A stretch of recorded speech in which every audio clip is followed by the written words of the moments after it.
बिस्मिल्लाहिर्रहमानिर्रहीम। अस्सलाम वालेकुम नादरीन, आप यूट्यूब चैनल देख रहे हैं। मैं इमरान खान हूँ। नादरीन, सबसे पहले और बड़ी ख़बर ये है कि बलूचिस्तान में जो ज़ियारत के शोधा हैं जिन्हें सड़कों पर रखा हुआ था गुज़िश्ता एक हफ़्ते से ज़ायद हो गए, अब वहाँ पे हुकूमत और लवाहिकीन के बीच में मुआहदा तय पा गया। ये धरना चल रहा था, हज़ारों लोग यहाँ पर मौजूद थे और 8-9 दिन गुजरने के बाद बिलाखिर हुकूमत को होश आई और उन्होंने मुतालबा तस्लीम किए मुज़ाहिरीन के। जो चीज़ें तय हो गई हैं वो मैं आपके सामने रख लेता हूँ। देखें, बड़े सादा सादा मुतालबात थे। जल्दी से मैं आपको मुतालबात बताता हूँ, फिर आपको बताता हूँ तस्लीम क्या कर लिया गया हुकूमत की जानिब से। नंबर 1, ज़ियारत वाक़े की तहकीकात के लिए बलूचिस्तान हाई कोर्ट के 2 जजों पर मुश्तमिल एक बाइख्तियार अदालती कमीशन कायम किया जाए। पहला मुतालबा ये था और ये कमीशन सानिया ज़ियारत के तमाम पहलुओं के बारे में शफाफ तरीके से तहकीकात करे और कमीशन जिसको भी जिम्मेदार ठहराए उनके खिलाफ बिला इम्तियाज़ कार्रवाई भी की जाए। तो बड़ा वाज़ेह तरीके से उन्होंने पहला मुतालबा रखा था। दूसरा मुतालबा था कि लेविस फोर्स बहाल की जाए, क्योंकि इनके बकौल जब से लेविस फोर्स को पुलिस में ज़म किया गया है उस वक्त से अमन व अमान की सूरत ख़राब हो गई। फिर एक मुतालबा किया गया कोयटा में, हरनाई में, ज़ियारत में, दुक्की में, पशीन, किला अब्दुल्ला, किला सैफुल्ला समेत इनसे जुड़े हुए तमाम इलाकों से मुसल्ला जत्थों का मुकम्मल सफाया किया जाए।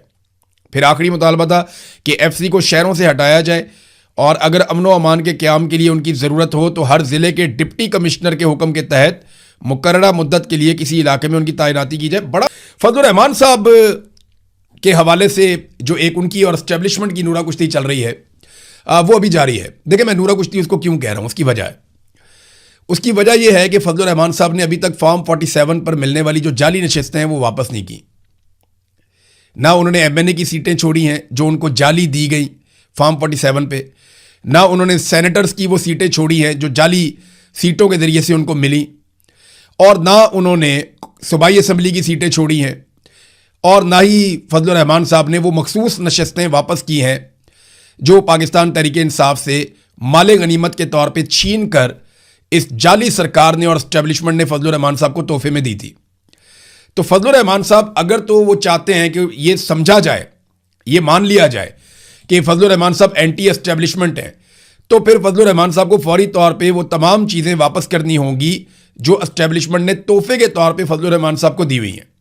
चीज़ें वापस करें ताकि लोग ये समझें कि फजलुर रहमान साहब इनकलाबी हो चुके हैं। लेकिन अगर इमरान खान का मुकाबला करना है तो फजलुर रहमान को बहुत लंबा सफ़र तय करना पड़ेगा।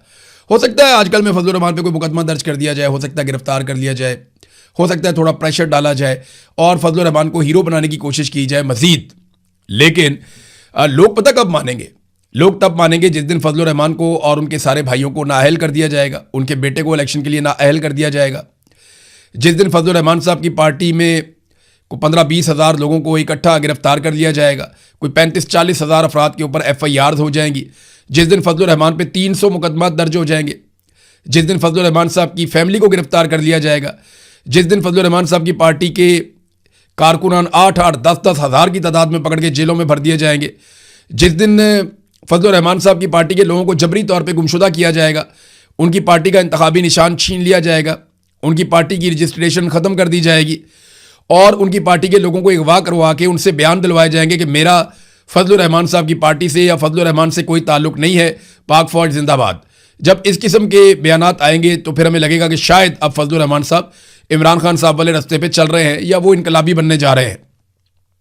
जिस दिन फजलुर रहमान समेत उनकी सीनियर क़यादत सारी की सारी जेल में चली जाएगी ना, जब फजलुर रहमान साहब को जेल में बिल्कुल ऐसे रखा जाएगा जैसे एक कैद तन्हाई है, फजलुर रहमान साहब किसी को मुलाकात नहीं कर पाएंगे, ना उनकी आप तस्वीर देख पाएंगे, ना आप उनकी वीडियो देख पाएंगे, ना आप फजलुर रहमान साहब का कोई आवाज़ सुन पाएंगे, तो फिर ऐसा महसूस होगा कि जैसे फजलुर रहमान साहब अब इनकलाब के रास्ते पे चले।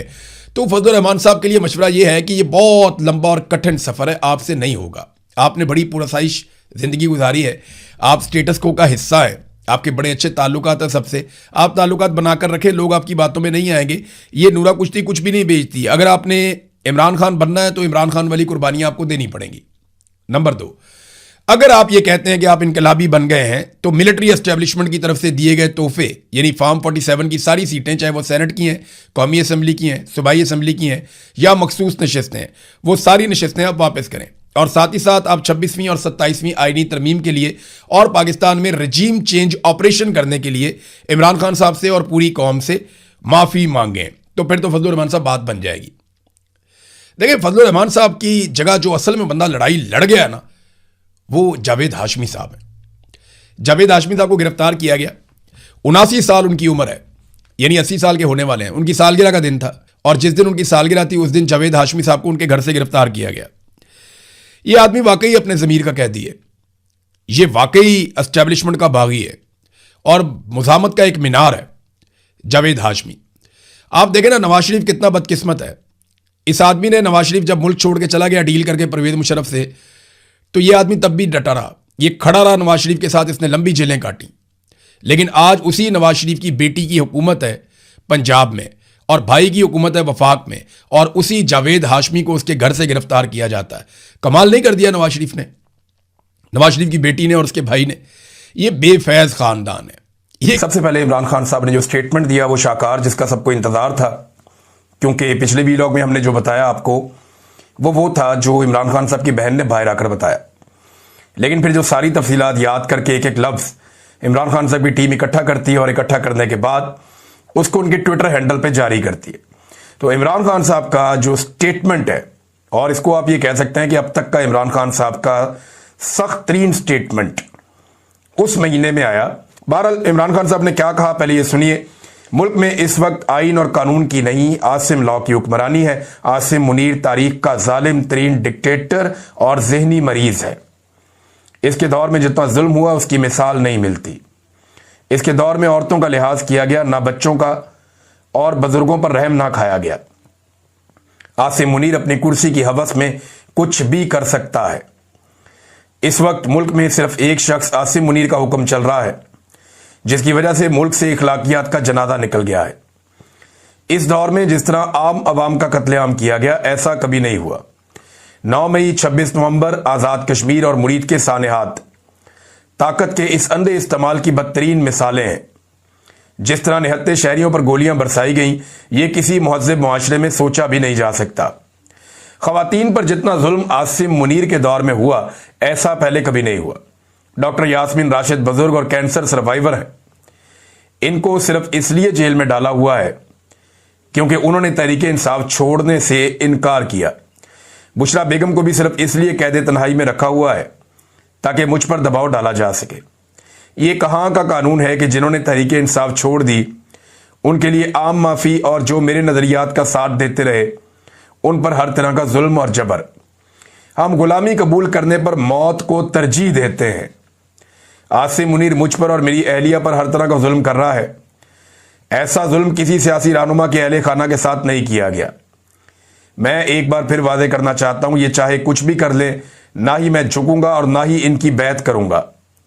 मेरा कौम के नाम पैगाम है कि जो कौमें या मौत या आज़ादी इस जैसा टोक और बेबाक नज़रिया अपनाती हैं, उन्हें हकीकी आज़ादी के हुसूल और तरक्की से कोई नहीं रोक सकता। ऐसी उसूल पसंद कौमें ही सुरखरू होती हैं। मैं वादे करना चाहता हूं कि तहरीक इंसाफ ना फॉर्म 47 हुकूमत से मुज़ाकरात करेगी, ना एस्टेब्लिशमेंट से। ऐसी कठपुतली हुकूमत से मुज़ाकरात का तो वैसे ही कोई फ़ायदा नहीं, जिसका वज़ीर आज़म ही पूछ के बताऊंगा कि तहत चल रहा हो। मुज़ाकरात इसलिए भी बेसूद है कि जब भी हमने मुज़ाकरात किए, हम पर सख्तियाँ और जुल्म मज़ीद बढ़ा दिया गया। इस वक्त सारी ताकत वैसे भी एक फ़र्द वाहिद यानी आसिम मुनीर के पास है, जो अपनी कुर्सी की खातिर किसी भी हद तक जा सकता है। मुज़ाकरात के हवाले से फैसला हमारे तहरीक तहफ़्फ़ुज़ आईन पाकिस्तान के इत्तेहादी महमूद खान अचकज़ई और अल्लामा राजा नासिर अब्बास करेंगे। तहरीक इंसाफ के तमाम ओहदेदारों, पार्लियामेंटेरियंस, ILF और सीनियर वकला को हाई कोर्ट्स जाना चाहिए और वहाँ से तारीख लिए बगैर ना उठें। ये इमरान खान साहब ने सख्त ताकीद की है कि जो तहरीक इंसाफ के पार्लियामेंटेरियंस हैं, MPs, MNA, सेनेटर्स, वो भी, और जितने ओहदेदारान हैं वो सब भी, और ये जो ILF के लोग हैं, जितने वकील हैं पाकिस्तान तहरीक इंसाफ से ताल्लुक़ रखने वाले, वो भी, और सीनियर वकला, इन्हें हाई कोर्ट जाना चाहिए और वहाँ से तारीख लिए बगैर ना उठें, क्योंकि मेरे और बुशरा बेगम के मुकदमात की तारीखें ही नहीं दी जा रही और जानबूझकर मुकदमात को तवालत दी जा रही है ताकि हम जेल से बाहर ना आ सके। सब जानते हैं कि इन मुकदमात में कुछ नहीं रखा और आखिरकार इन्होंने ज़मीन बोस ही होना है, लिहाजा इनको समाअत के लिए मुकर्रर ही नहीं किया जा रहा। ये इमरान खान साहब ने अपनी पार्टी को ताकीद की। अब सोशल मीडिया इसके ऊपर निगरानी करेगा, आप देख लीजिएगा आज से, क्योंकि बड़ा क्लियरली और कैटेगोरिकली इमरान खान साहब ने कह दिया। गंडापुर साहब के दौर में ये नहीं होता था। गंडापुर साहब पे बहुत तनकीद हुई इस बात को लेकर कि लोग ना अडियाला जेल के बाहर पहुंचते हैं और ना अदालतों में पहुंचते हैं। तो इमरान खान साहब के केसेस के हवाले से इतनी नरमी क्यों है? लेकिन अब क्योंकि ये इम्तिहान आ गया सुहेल अफरीदी का, तो देखते हैं कि वो इसके ऊपर किस तरह की हिकमत अमली बनाते हैं, किस तरह लोगों को भेजते हैं और कैसे फैसिलिटेट करते हैं। सलमान अकरम राजा के ऊपर जो पाकिस्तान तहरीक इंसाफ छोड़ जाने वाले लोग थे, वैसे मैं हैरान होता हूं कि वो अपने मुंह से कहते हैं कि हमें एस्टेब्लिशमेंट ने डंडे मार मार के पाकिस्तान तहरीक इंसाफ छुड़वाई है। यानी उन्हें पाकिस्तान तहरीक इंसाफ छोड़ने पर मजबूर किया एस्टेब्लिशमेंट ने, लेकिन वो लड़ाई करते हैं तहरीक इंसाफ से। भाई जिन्होंने आपको डंडे मार के आपसे पार्टी छुड़वाई है, आप उनसे गिला करें ना कि यार हमारे साथ आपने ज्यादती की है, आपने हमारे साथ जुल्म किया है, तो आप जवाब दें। वो बजाय उनको पूछने के वो जो लोग पीछे बच गए हैं उसके अंदर पीटीआई में, वो उसके साथ लड़ते रहते हैं। सलमान अकरम राजा पर मुकम्मल एतमाद है। इमरान खान ने कहा पार्टी से मुताल्लिक तमाम हदायत और मुलाकात की लिस्ट सलमान अकरम राजा के जरिए ही भेजी जाएंगी। सलमान अकरम राजा की जिम्मेदारी है कि वो तमाम हदायत पर अमल दरामद करवाएं। इमरान खान साहब का अडियाला जेल में अपनी हमशीरा से मुलाकात में पैगाम। नाज़रीन, सुहेल अफरीदी साहब को थोड़ा एक्टिव होना पड़ेगा। उसका रीज़न यह है कि मेरी इतला के मुताबिक सुहेल अफरीदी साहब के वो मुखालिफिन जो उनकी जमात में नहीं है, उनसे तो वो निमट ही लेंगे, लेकिन जो मुखालिफिन उनकी जमात में है उनसे उनको बहुत टफ टाइम मिलेगा आने वाले वक्त में। और वहाँ प्लानिंग की जा रही है, वहाँ पे जो है वो अपनी जत्थाबंदी तैयार हो रही है और फिर बहुत सारे सवालात भी उठाए जाएंगे, तो उनको बड़ा फूंक फूंक के कदम रखने पड़ेंगे और इमरान खान साहब की हिदायत पे अमल करना पड़ेगा। कुछ जो इस्लामाबाद में दोस्त हैं वो ये बता रहे हैं कि आसिम मुनीर साहब को इमरान खान साहब से बहुत खौफ है और उन्हें इस बात का आइडिया है कि इन 3 सालों में जिन चीज़ों को वो ठीक करना चाहते थे वो नहीं हुई। पब्लिक के अंदर परसेप्शन ठीक करने की उन्होंने बड़ी कोशिश की। इंडिया के तैयारे भी गिर गए, फिर भी 1-2 महीने से ज़्यादा वो काम चला नहीं। पब्लिक में भी परसेप्शन बहुत खराब है और आसिम मुनीर साहब की पॉलिसीज की वजह से। तो आसिम मुनीर साहब ये जानते हैं कि जो मौजूदा हुक्मरान है ये मुझे मुंह भी नहीं लगाएंगे जिस दिन मैं इररेलीवेंट हो जाऊंगा। यानी जनरल बाजवा को तो इन्होंने गालियां दी हैं, जनरल बाजवा को तो सत्यानाश करके रख दिया नून लीग ने जिसके ये जूते पॉलिश करते थे। आसिम मुनीर को नजर आ रहा है कि जिस दिन नौकरी नहीं रहेगी ये टके टोकरी कर देंगे मुझे नून लीग वाले और पीपल्स पार्टी वाले, ये मुझे मुंह ही नहीं लगाएंगे, मैं टाइम मांगता रहूंगा, मुझे नहीं मिलेंगे। और इमरान खान को मौका मिल गया तो वो मुझे वैसे ही नहीं छोड़ेगा, ये भी उनके दिल के अंदर डर है।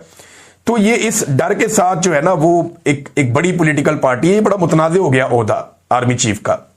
देखिए ये बात एक हकीकत है कि आर्मी चीफ आसिम मुनीर साहब ने काफ़ी सियासत की है। उन्होंने तजारत के अंदर मुदाखलत की है, कारोबार के अंदर उन्होंने मईशत के अंदर मुदाखलत की है, फॉरेन पॉलिसी में उन्होंने बहुत मुदाखलत की है, दाखिली मामलात में उन्होंने बहुत मुदाखलत की है, सियासी मामलात में उन्होंने बहुत मुदाखलत की है, पाकिस्तान के कारोबारी मामलात में उन्होंने बहुत मुदाखलत की है और सियासत में मुदाखलत कंटिन्यूसली वो कर रहे हैं। तो एक बड़ी मुतनाज़ उनकी शख्सियत हो चुकी है। और इमरान खान साहब का अगर आप जो ट्वीट मैंने आपको पढ़ के सुनाया इसको अगर आप गौर से सुने और समझें तो ये बात भी पक्की है कि आसिम मुनीर के लेवल तक तो इमरान खान साहब किसी किस्म की कोई लचक दिखाने को तैयार नहीं है। अब इदारे को और हुकूमत को यह फैसला करना चाहिए कि क्या एक मुतनाज़ शख्सियत के लिए या एक फर्द वाहिद के लिए वो पाकिस्तान की सबसे बड़ी पॉलिटिकल पार्टी के लीडर के साथ या सबसे बड़ी पॉलिटिकल वॉइस के साथ या सबसे बड़ी पॉलिटिकल पार्टी के साथ एक नफरत, बोग्ज और जंग की कैफियत में रह सकते हैं? क्या ये इदारे के लिए और पाकिस्तान के लिए फायदेमंद होगा? इमरान खान साहब अब एस्टेब्लिशमेंट के साथ टेस्ट मैच खेलेंगे। इससे पहले कभी T20 चल रहा था, कभी वनडे चल रहा था। अब ऐसा लगता है कि इमरान खान साहब ने जो पिछला ट्वीट किया है ना, जिसमें आसिम मुनीर साहब को उन्होंने लगातार टारगेट किया है और पाकिस्तान के फील्ड मार्शल आसिम मुनीर साहब के बारे में वो बातें खुलकर कही हैं जो कोई कह ही नहीं सकता।